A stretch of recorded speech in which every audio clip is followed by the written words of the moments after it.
Harka fuunee akkam jirtu kabajamtootaaf jaallatamtoota hordoftoota Odaa Show chaanaalii nageenyi koo kabajaa fi jaalalaa bakka isin jirtan maratti isin qaqqabu jedha. Egaan hordoftoota keenya har'a qophii tokko isiniif qabadhee dhiyaadheen jira. Qophiin keenya kunis egaa xiqqoo miira namaa kan jeequ ta'uu mala. Innis mootummaan ammas miidhaa cimaa uummatarraan gahaa akka jiru keessattiyyuu beekamaadha.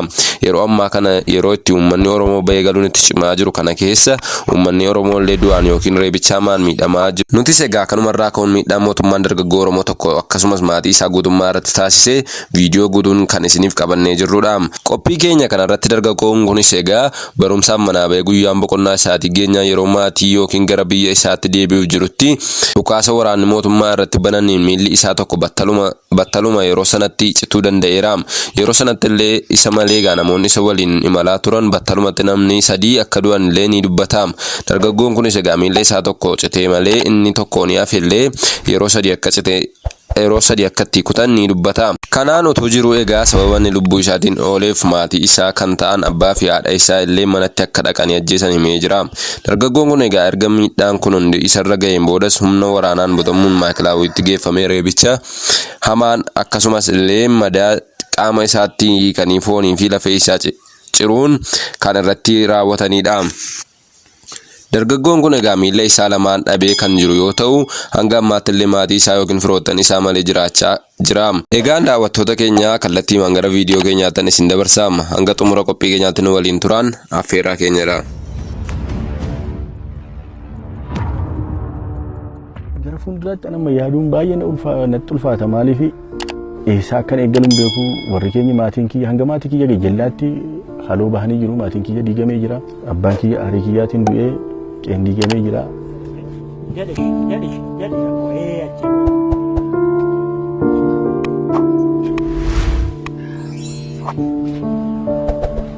Waggaa dhukaasan ijoolleen sadii achitti battaluma nu biratti duute.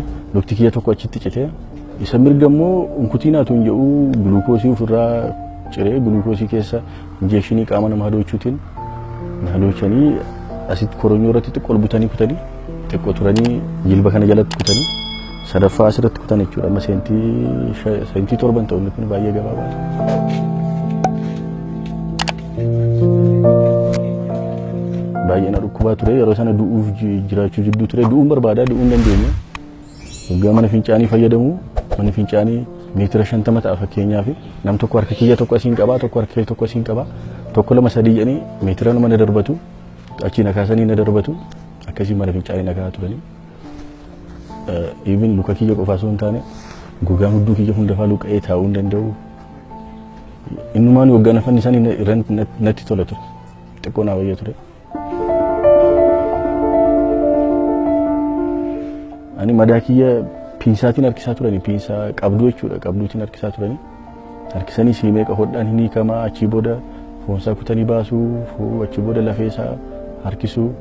Ani mana barumsaan ture militarii miti miseensa siyaasa tokko dhaaba tokkos miti barataan ture akka barataatti socho'aan ture. Ijoolleen Oromoo waggaa hidhamtu maaliif hidhamti eegaa fi hiyyeessan ture malee miseensa dhaaba kamiyyuu tureen.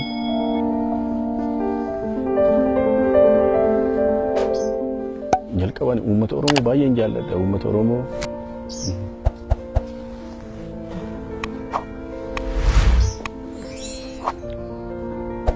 onnee kiyya keessa jira. Jaalala waan hin qabuuf rakkina kan hundumaa keessa dabarse utuu jaalalli kun laphee kiyya keessa jiru ta'ee jiraachuu hin danda'u ture. Amma garuu waan baay'ee irratti hojjetamuu qabu paartii 2 3 qaama 3 4 5 ta'anii waa'ee nama dhuunfaa waa'ee dhaabaa odeessoo osoo hin taane tokkummaatiin sochii amma jiru kana lafa qabsiisuu qaba jedhaniin hawwii akkasii qaba.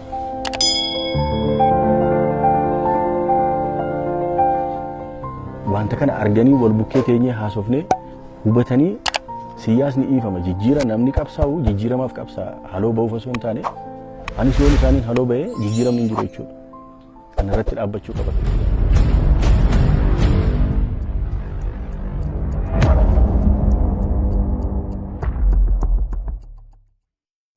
Hayyee hordoftoota keenya miidhaan dargaggoo Oromoo keenya kanarratti ga'e kan haalaan nama gaddisiisudha. Kunillee gara jabeenya mootummaan kun uummata keenya irratti duuluun raawwachaa jirudha. Egaan qophiin keenya kanarratti kan mul'isu uummata uummata irratti raawwachaa jiru keessaa viidiyoon kun amma tokko ibsa laata jenneeti malee uummati keenya daa'ima hanga jaarsaatti dhoksaadhaan wanti inni irratti raawwachaa jiru kan baay'ee nama gaddisiisudha.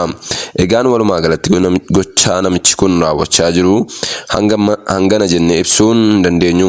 Ammas yeroo itti aanu viidiyoo kana waliin wal fakkaatu tokko qabannee waan isiniif dhiyaachaa jirruuf namoonni yeroo jalqabaaf gara chaanaalii keenyaa dhuftan subscribe gochuun maatii keenyatti dabalamaa isiniin jecha viidiyoo keenya like gochuun hin dagatinaa. Nagaan tura.